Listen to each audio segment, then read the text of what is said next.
মানুষ এখন কথা বলে, প্রতিবাদ করে, সব জায়গায় কথা বলে, প্রতিবাদ শিখে গেছে। আমি একটা কথা বলি, যখন মানুষ এই বুক পেতে দেওয়া শিখে, ওই মানুষকে কিন্তু দাবানো যায় না। আমাদের দেশের মানুষ কিন্তু ইমোশনাল। আপনি ইমোশনাল, আমাদের দেশের মানুষ ইমোশনাল। আমাদের দেশের মানুষ কি করে, আপনাকে আজকে মাথায় তুলবে, কালকে আপনাকে ফেলে দিবে। মানে এই কারণে এখন হচ্ছে আগামী দিনে যারা রাজনীতি করবে তাদেরকে পরিপূর্ণরূপে পেছনের যে বস্তা পচা রাজনীতিক যে আসলে একটা বন্দোবস্ত ছিল সেটাকে ঝেড়ে ফেলে দিয়ে তাকে নতুন একটি বন্দোবস্তের দিকে আগাতে হবে। অবশ্যই এরা যে যত হতাশাই প্রকাশ করুক, যে যত কথাই বলুক, আওয়ামী লীগও যদি আসে, ফিরে আসে, কোনো কারণে ফিরে আসে, রাজনীতির শেষ বলতে কোনো কথা নেই, আওয়ামী লীগও যদি ফিরে আসে, পিছনের রাজনীতি, অতীতের রাজনীতি, ওইগুলি ভুলে যেতে হবে। এখন তো তাহলে নতুন বন্দোবস্তের কথা বলছে শুধু নাগরিক পার্টি এনসিপি, তাহলে বিএনপি জামাতের সবাইকে কি আসলে এনসিপি তে যোগ দেওয়া দরকার? না, এখন নতুন রাজনীতি বলতে বলতে শুধু এনসিপি বলতেছে না, বিএনপির মতো বলতেছে, জামাতের মতো বলতেছে, ইসলামী আন্দোলনের মতো বলতেছে। হ্যাঁ, রাজনৈতিক এটা বিভিন্ন প্ল্যাটফর্মে বিভিন্ন ভাবে কথা আসবে, কিন্তু আমি এই সরকারের একটা বড় একটা অগ্রগতি আমি যেটা দেখেছি, জুলাই সনদ। যদি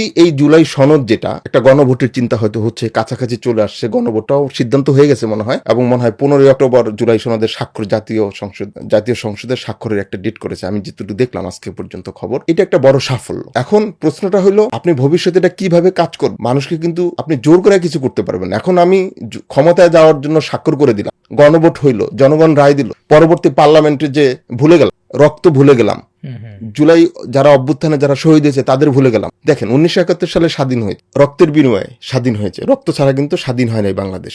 90-তে রক্ত দিছে, এই ছাত্র রক্ত দিয়েছে। তারপরে 90-তে কিন্তু 3 দফার একটা বিষয় ছিল, সেটা কিন্তু পরবর্তীতে নির্বাচিত সরকার আসার পরে ওইটার গ্রহণ করার প্রয়োজন মনে করেন।